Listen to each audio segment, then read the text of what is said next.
a totally new technology that empowers women will be presented in a second by Catherine, and she will present 3D.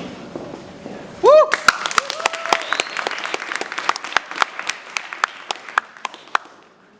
Just to the right.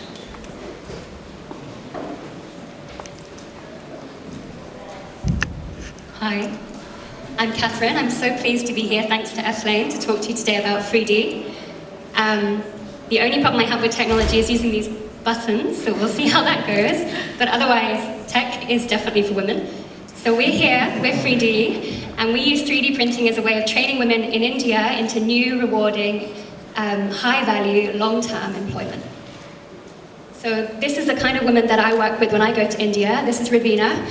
And the opportunities open to her usually are, she might do something like training to do sewing. You can see some work that she's been doing here. She might be able to go on a beauty course. But the problem is with these training courses, they're so poorly targeted at the jobs market that around 40% of these women end up being trafficked as a result. And we just don't think this is right. The other 60%, like I said, they have the opportunity to do some training, but they end up working in roles that we think maybe are a high chance of being exploited again. So that's something like being someone in a factory or working in the service level industry. So we think these women at risk, they have so much more to offer. They're so capable, and it's our mission to support them into this long-term high-value employment using 3D printing. So how do we use 3D printing?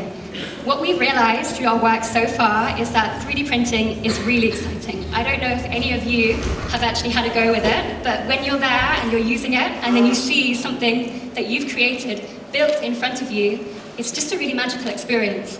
And that is what is the basis of the education program that we're developing.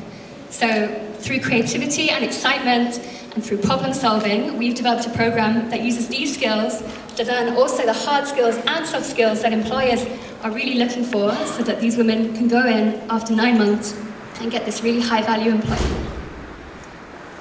So this is how we start. So a lot of the women we work with, they've never actually seen a computer before, they've not touched one. And I don't know if you remember when you were little, but playing on Paint is actually a really fun way to start using mice, to start getting used to using a computer. So this is where we start. We start using creativity from the beginning. We then move on over time and gradually improve their skills so they get really comfortable designing on the computer using CAD skills. We use 3D printers, so like I said, they get to see the things that they're designing built in front of them.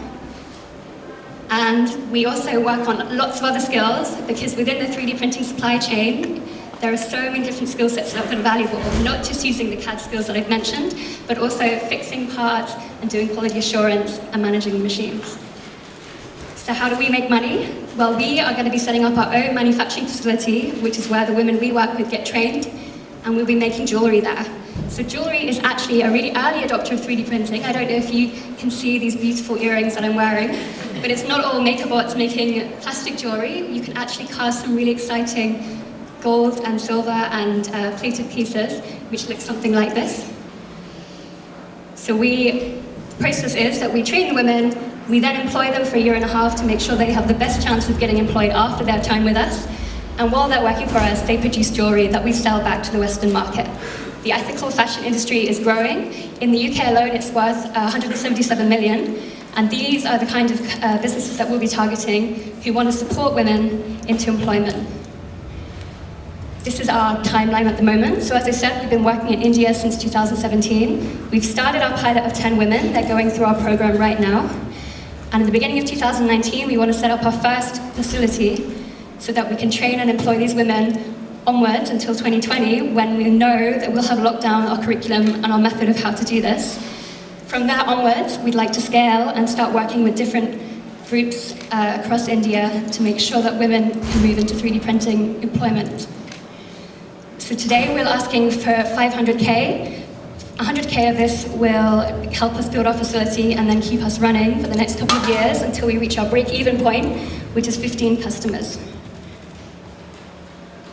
Over time, our impact is going to grow. So we have just a small facility to start with, but once we scale into different geographies, it really starts growing and growing. This is the leadership team. So there's myself, and I've had experience working with small companies and growing them to the early stage of funding. My co-founder is a bit of a 3D printing rock star. He's been working in the space for over 20 years, advising big corporates how to adopt 3D printing in the supply chain. We also have experts in reintegration and psychology in our team, and these are all our partners out of India who are really excited with us to deliver the project that we're doing. And this is our first cohort.